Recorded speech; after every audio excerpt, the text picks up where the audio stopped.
How do you prepare to prospect? Hey, I want to go through with you right now 10 items, your checklist that you need to go through before you begin your day of prospecting.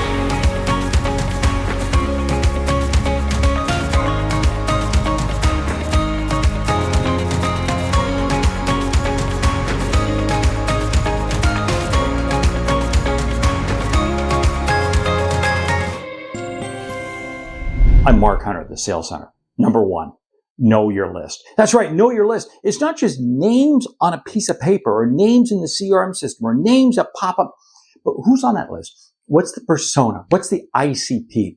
What's the framework as to why they should be on your list? Which takes me to number two, know why they're on your list. Now, what's the difference? Number two, know why they're on your list because what's the piece of urgency? What's the signal? What's the influencer? What's the motivator that says they might be ready to buy right now? Number three, know your outcomes. This is very key. I want you to have beside your desk or on your computer, somewhere right around you, a list of all of the outcomes that you have helped customers achieve.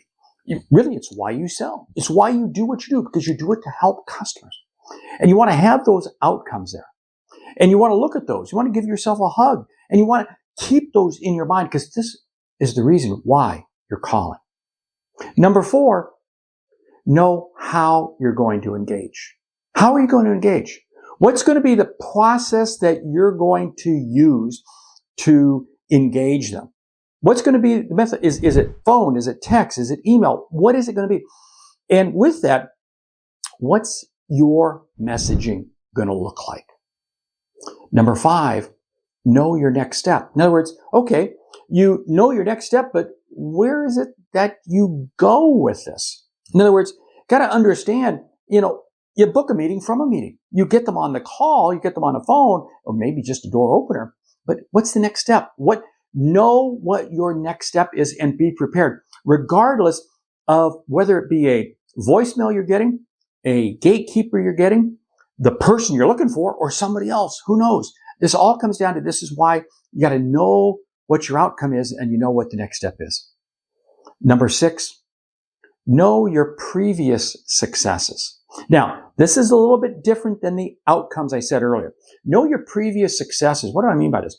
This is where you know that, okay, when I get to this point in a call, here's what typically happens. When I get this type of customer, here's what normally happens. In other words, you were able to replay in your mind what previous situations have looked like. So when you encounter it again, you're familiar with it. Number seven, prep your mental outlook. This is absolutely key because you've got to be in the game. This is why I say you got to know what your outcomes are. You got to know your previous successes. You've got to prep your mental outlook so that you're ready to make calls. See, you're making calls. Why? Because you know you can help people. You know you can put them into a better position. And this is why you call.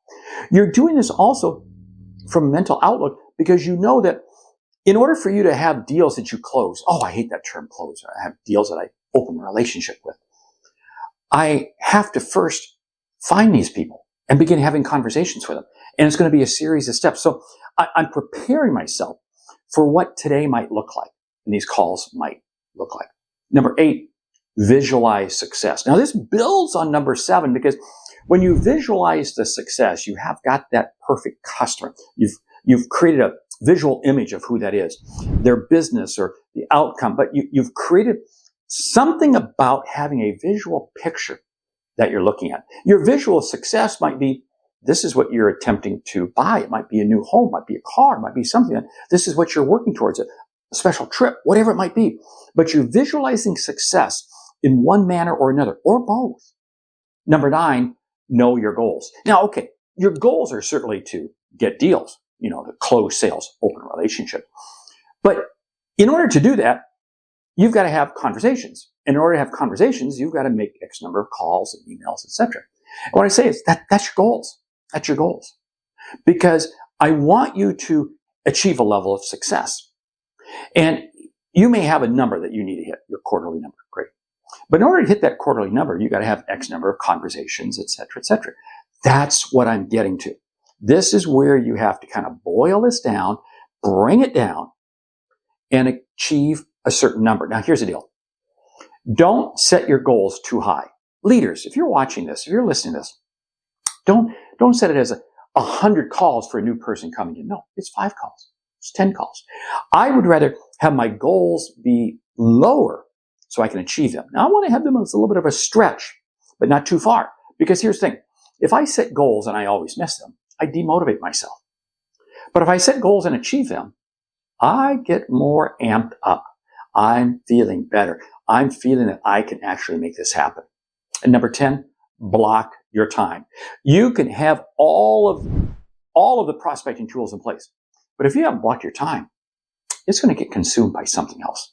Block your time, eliminate distractions. Okay, I've gone through with you 10 things that you need to do each day before you begin prospecting. Check out all the videos. Hey, if you checked out my podcast, the Sales Hunter podcast, or the other award-winning podcast, Sales Logic, one I host with Meredith Elliott Powell.